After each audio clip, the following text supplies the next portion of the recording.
Oke, assalamualaikum warahmatullahi wabarakatuh. Teman-teman, bro isi sekalian, di kesempatan sore hari ini masih bersama saya di sini di channel Rudy_G Official. Di kesempatan ini saya ingin menjawab beberapa pertanyaan yang muncul di konten saya sebelumnya, yaitu pertanyaan seputar bagaimana maintenance ataupun teknik budidaya ikan di dalam media plastik seperti ini. Kali ini satu hal yang mungkin oleh para ahli bisa lebih melengkapkan lagi. Namun dari apa yang saya lakukan, yang pertama adalah kita harus mengontrol kondisi air agar supaya ini selalu dalam keadaan yang bagus.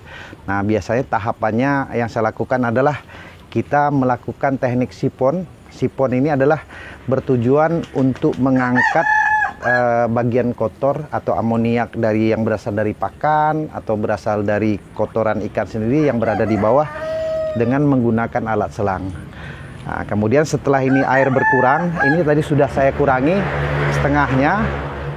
Setelah itu saya lakukan penambahan di samping pakan, juga kita harus menambahkan probiotik. Nah, kegunaan daripada probiotik ini adalah untuk suplemen tambahan. Ini tujuannya adalah untuk mempercepat pertumbuhan dari ikan kita, baik itu ikan lele ataupun ikan gurame.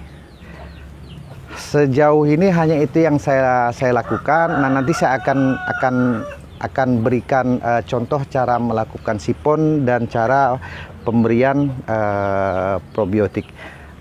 Bro isi sekalian, khusus untuk konten ini, nanti di kesempatan berikutnya saya akan mencoba ini seperti yang sudah saya beritahukan, dengan kapasitas 1 ton saya tebar kepadatan sekitar 400 ekor.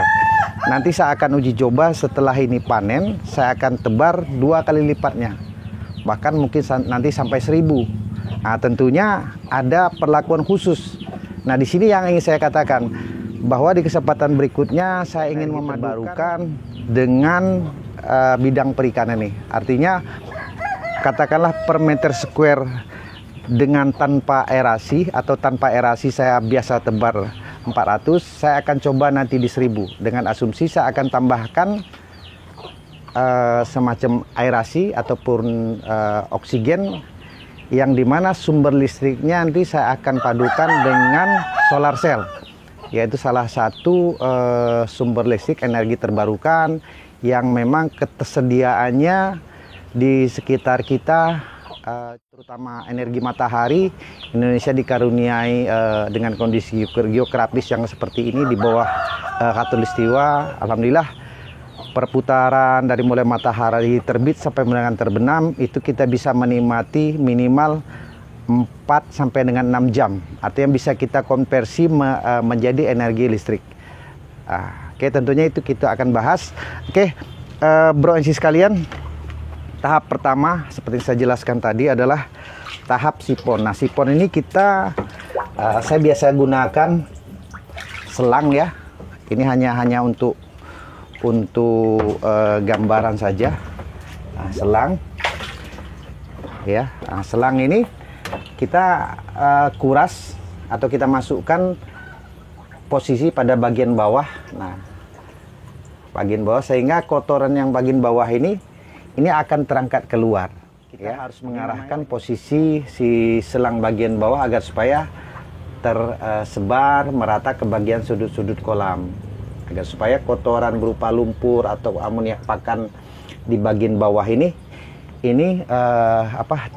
terserap ataupun teralirkan keluar, sehingga nanti otomatis dari mulai kualitas air ini kan agak sedikit amis ini, karena memang sejauh ini sini sudah hampir 1,5 bulan dengan intensitas pakan yang saya beri secara rutin, maka kualitas air ini akan berubah baik dari segi bau ataupun dari segi warna. Sebenarnya untuk memastikan parameter yang ada, kita harus butuhkan alat. Saya kebetulan tidak bawa alatnya, Namun yang jadi acuan standar adalah pertama dari warna air kita bisa amati bahwa layak atau tidaknya ini bagi ikan kita bisa amati. Ini sudah agak sedikit kecoklat-coklatan. Kedua adalah dari bau ataupun dari indikator ikannya sendiri. Biasanya kalau ikan ini sudah banyak bermain di atas, berarti di bawah ini kadar amoniak tinggi. Berarti ini salah satu indikasi kita harus lakukan segera sipon atau penggantian air. Kita tidak bisa memungkin atau dianjurkan untuk tidak mengganti secara total, maka sipon adalah salah satu pilihannya. Jadi kita mengeluarkan air pada bagian bawah dengan media selang seperti ini. Setelah air berkurang, kan kotoran endapannya di bawah. Setelah air berkurang, baru itu kita ganti dengan air yang baru, kita masukkan air yang baru, sehingga dari mulai kekeruhannya, warnanya nanti akan berubah, dari mulai parameter yang berkaitan si ikan pun akan berubah tentunya ke arah yang lebih bagus. Oke, bro and sis sekalian, tadi saya beritahukan bahwa di dalam saya membudidaya ikan gurame dan lele di dalam media tong plastik seperti ini, tidak hanya pemberian pakan yang saya lakukan secara rutin, namun juga ada penambahan probiotik yang sebenarnya peruntukannya di sini lebih kepada dipakai oleh teman-teman di tambak. Namun dari apa yang saya baca, ini juga sangat mungkin kita terapkan pada ikan, ya. Sehingga saya menggunakan ini dan cukup terasa beda perkembangannya, terutama pertumbuhan dan daya makan si ikan tuh lebih apa ya, ikan tidak gampang sakit, makannya juga luar biasa, dan sudah pasti target panen kita juga bisa kita capai. Gitu. Biasanya saya memberikan dengan takaran tutup seperti ini.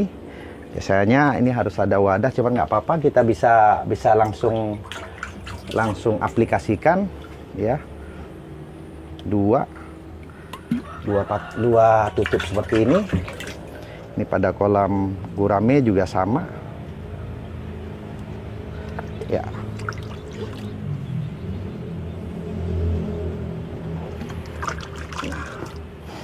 Nah, sebenarnya kalau kita bicara agar supaya tadi larutan yang kita masukkan ke dalam ini tersebar merata, kalau dia ada aerasi sangat cepat dia teraduk oleh gelembung udara. Nah, makanya tadi harusnya kalau sudah seperti ini saya anjurkan untuk diaduk atau semacamnya agar supaya ini cepat tercampur dengan yang lama, ya. Nah, gitulah. Saya akan perlihatkan nih, bro and sis sekalian. Nah, ini ya, ini salah satu. Ini gurame. Ini yang agak sedikit ini ya. Ini yang termasuk yang agak lambat ini, seperti ini. Nah, seperti ini nih. Ini sebaiknya kita pisahkan, kita sortir. Namun nggak apa-apa lah, karena ini memang bukan untuk tujuan komersil, hanya untuk iseng-iseng memanfaatkan lahan yang kosong. Kita siasati. Kalau untuk gurame memang tidak bisa terlalu padat, karena memang beda daya makannya, juga beda dengan lele. Kalau lele, bro Isis bisa lihat sendiri. Kita akan coba seperti yang terdahulu saya pernah ini karena barusan saya buk mungkin tidak terlalu ini, dia masih agak sedikit stres, ya. Nanti kita akan tambahkan.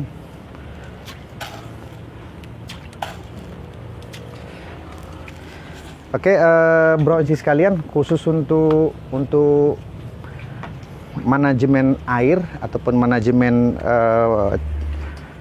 pemeliharaan ikan di dalam tong plastik, mungkin itu kembali saya jelaskan. Yang pertama adalah lakukan pengontrolan kualitas air secara berkala. Pengontrolan kualitas air ini bisa kita amati parameternya, salah satunya dari segi warna, bau. Yang kedua adalah yang utama indikator ikannya. Kalau ikan lele ini banyak bermain di atas, berarti di bawah ini kandungan amoniaknya cukup tinggi, sehingga dia tidak akan bertahan di bawah. Dia atau kandungan oksigen di bawah ini sudah di ambang batas, sehingga kita harus lakukan segera penggantian air. Dengan cara apa? Dengan cara adalah penambahan suplemen berupa probiotik. Untuk pengembangan berikutnya saya akan memadukan budidaya di dalam bak plastik ini dengan density yang tinggi, kepadatan yang tinggi. Asumsinya per meter square saya sekarang tebar 400, maka berikutnya saya akan tebar bisa 1000. Saya akan lihat dan saya akan menggunakan teknologi energi terbarukan solar cell. Jadi nanti dengan kepadatan tinggi dan dengan bantuan oksigen saya yang disuplai dari energi listrik tenaga surya, saya akan lihat perkembangannya. Kalau selama ini target sampai 3 size yang seperti ini, nanti kita akan lakukan perbandingan kalau dengan kepadatan tinggi ya seperti apa. Kita akan lihat bro isi sekalian. Ya, nah ini. Oke. Oh, ada Mas Tauhid. Oh, ini alhamdulillah Mas Tauhid ini. Berapa bulan ini? Ini sudah mau 3 bulan ini Mas. Oh, luar biasa. Mau 3 bulan. Mas Tauhid senang ikan ini? Wah, senang Pak. Mau?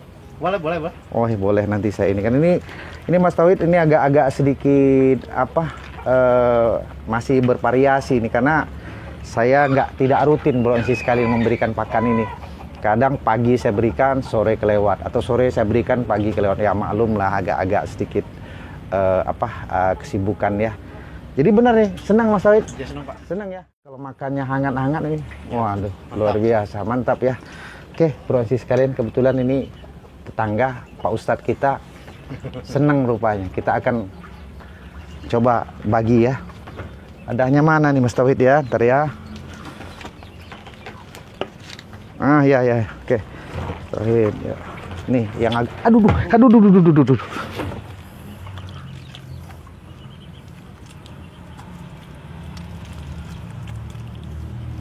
Ini salah satu tanda ikan yang sehat seperti ini, bro sekalian. Dia, memang butuh suatu yang agak sedikit ya keberanian lah, karena ini ada patilnya. Cuman ya resiko dari kalau kita seperti ini memang harus diberani-beranikan. Saya malu juga kalau depan Pak Ustadz megang lele aja takut nanti kan. Enggak juga Pak. Ini jenis lele apa Pak? Ini saya kebetulan pas beli kemarin ini nitip dengan anak di daerah Patok ini. Ini 400 ekor Mas Tauhid saya tebar waktu itu. Saya tebar, alhamdulillah nggak kerasa. Jadi lumayan lah Mas Tauhid buat bantu-bantu dapur daripada kita ini. Oke, cukup Mas Tauhid seperti itu. Cukup. Oke, sama-sama. Mudah-mudahan berkah ya Mas Tauhid ya. Oke, nanti di belakang coba budayakan juga atau dikembangbiakkan melihara seperti ini. Oke, siap Pak. Iya. Nggak kerasa nanti tahu-tahu sudah besar aja. Oke, siap. Oke, mangga. Assalamualaikum Pak Ustadz. Oke, bro and sis sekalian. Jadi demikianlah pada kesempatan ini saya sudah secara panjang lebar tadi memberitahukan berkaitan dengan pertanyaan dari pemirsa ya melalui konten saya yang terdahulu, teknik pemeliharaan untuk ikan lele di dalam tong. Mudah-mudahan apa yang saya berikan ataupun pengalaman yang saya coba share dengan bro and sis sekalian bermanfaat. Akhir kata saya ucapkan terima kasih dan suatu kehormatan bagi saya apabila bro and sis sekalian ataupun pemirsa bisa subscribe ataupun like video saya. Billahi taufik wal hidayah. Wassalamualaikum warahmatullahi wabarakatuh.